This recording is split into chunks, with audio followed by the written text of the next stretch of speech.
আজি মাজবাট মহাবিদ্যালয় ৩৫টা বৰ্ষ অতিক্ৰম কৰি ৩৬ বৰ্ষত ভৰি দিছে আৰু এই ৩৬ বৰ্ষত আমি প্ৰতিষ্ঠা দিৱসটো এটা বহল ভিত্তিত পাতিবলৈ চেষ্টা কৰিছোঁ আৰু ইতিমধ্যে আমাৰ মাজত অতিথি হিচাপে আছে আমাৰ মহাবিদ্যালয়ৰ প্ৰাক্তন প্ৰতিষ্ঠাপক অধ্যক্ষ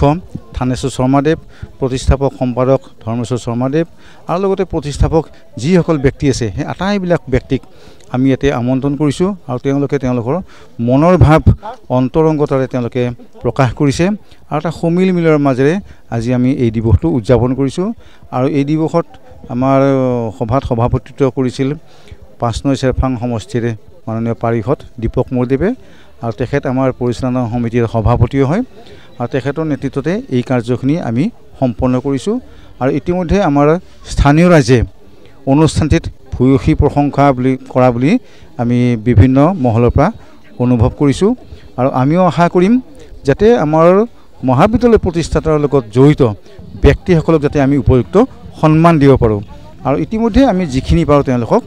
যথোচিত সন্মান দিয়াৰ কাৰণে চেষ্টা অব্যাহত ৰাখিছোঁ আৰু তেওঁলোকক সন্মান দিয়াৰ ব্যৱস্থা কৰিছোঁ। 1988 চনৰ আজিৰ দিনটোতে মাজবাট মহাবিদ্যালয় প্ৰতিষ্ঠা কৰা হৈছিল আৰু আজি ৩৬ সংখ্যক আমি প্ৰতিষ্ঠা দিৱস উদযাপন কৰিছোঁ। কিন্তু ৩৬ বছৰ আগত মাজবাটৰ যি অৱস্থা আছিল, জৰাজীৰ্ণ ৰাস্তা ঘাটৰ অৱস্থা নাছিল বা ইয়াৰ ল'ৰা ছোৱালী বাহিৰত গৈ পঢ়া শুনা কৰা এটা পৰিৱেশ আছিল আৰু বহু আমাৰ যিহেতু পিছপৰা দুখীয়া অঞ্চল, গতিকে আমাৰ বহু ল'ৰা ছোৱালী বাহিৰত গৈ পঢ়া শুনা কৰিবৰ কাৰণে অলপ অসুবিধা আছিল আৰু সেই সময়ত আমাৰ কিছুমান সমাজ হিতৈষী শিক্ষাৰ প্ৰতি আগ্ৰহী থকা চিন্তাশীল বিশেষ ব্যক্তিসকলৰ চেষ্টাত এই মহাবিদ্যালয়খন গঢ় লৈ উঠিছিল আৰু আজি আমি তেওঁলোকৰ বহু সেই সময়ত প্ৰতিষ্ঠা কালৰ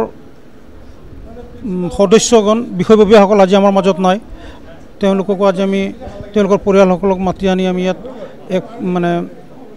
মৰণোত্তৰভাৱে আমি তেখেতসকলক সম্বৰ্ধনা জ্ঞাপন কৰিছোঁ আৰু যিসকল জীৱিত আছে তেখেতসকলকো আমি আজি ইয়াত মাতি আনি এটা অন্তৰংগ আলাপ আলোচনা আমি কৰিছোঁ। আমাৰ উদ্দেশ্যটো হ'ল যে আমাৰ কলেজখন ৰাইজৰ হয়, ৰাইজ আৰু কলেজ কৰ্তৃপক্ষৰ লগত এটা মধুৰ সম্পৰ্ক হৈ থাকক আৰু মাজবাটত এটা সুন্দৰ পৰিৱেশ হওক যাতে ল'ৰা ছোৱালী সকলোৱে মিলি ইয়াত এটা শৈক্ষিক বাতাবৰণ আমি গঢ়ি তুলিব পাৰোঁ।